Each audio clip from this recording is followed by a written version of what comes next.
Here with Alantez Fox. What's good, Taz? What's happening, man? I'm here for Mike Fox, man. That's Mike it. Fox. How you feeling about your brother's performance? I feel like he was rusty.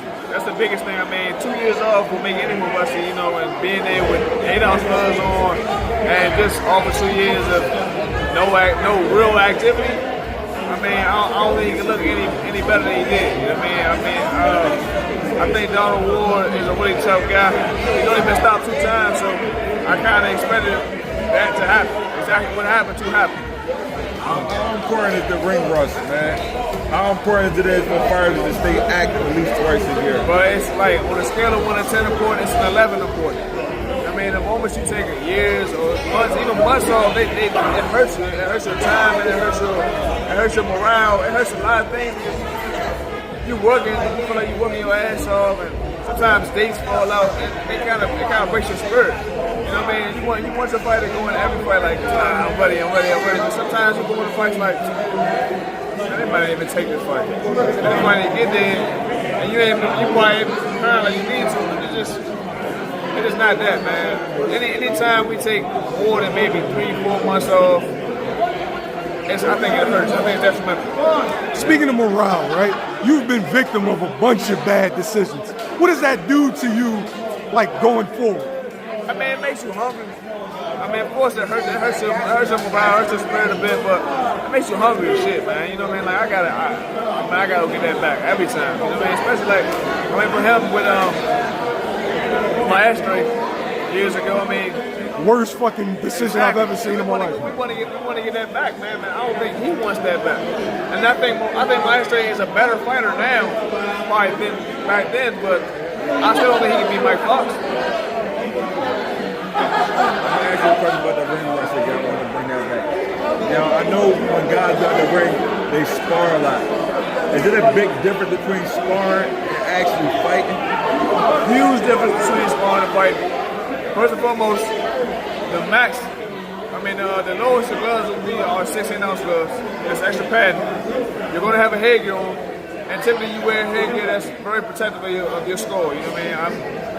I'm one of those people I'd rather pay the money to get the better headgear versus, getting the cheap headgear from, a cheap place. Like some people you go to Models and they have headgears, but that's not something you should, as a pro fighter, you should be wearing. I mean, so when you get in the ring with 10-ounce or 8-ounce gloves on with no headgear, it makes a big ass difference. Plus the tension level is always different because it's people there yelling for you, cheering for you.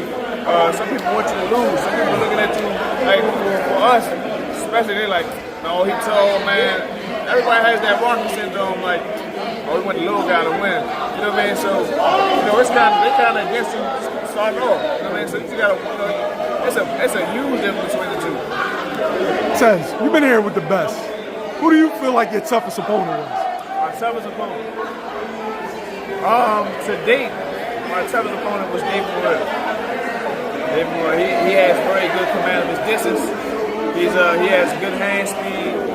He puts his punches together well, and he finishes well. You know what I mean? For me personally, I don't feel like my father should stop the fight, but of course, he was saving me from myself. You know what I mean? Because I told him, I'm willing to die in the ring. That's just where we at. I mean, whether I go on the stretcher or anything, I'm ready to go down there. So, I was more hurt by the stop than anything. But I mean, like I said, he was saving me from myself, so I had to understand that. Man, he's a huge 68. You're a guy that fought as low as 54. Was the power the difference, or him being able to absorb your shots the difference? His power was real, but I don't think it was a difference. I think like when you go back into the fight, you watch the first round. I mean, I was boxing him. He wasn't really touching me that. He wasn't really touching me at all. You know what I'm saying? To the end of that round. It just, I think, personally, I just rose in the moment, and you can't do that. And when the moment comes, you gotta be in the moment. You gotta live for the moment.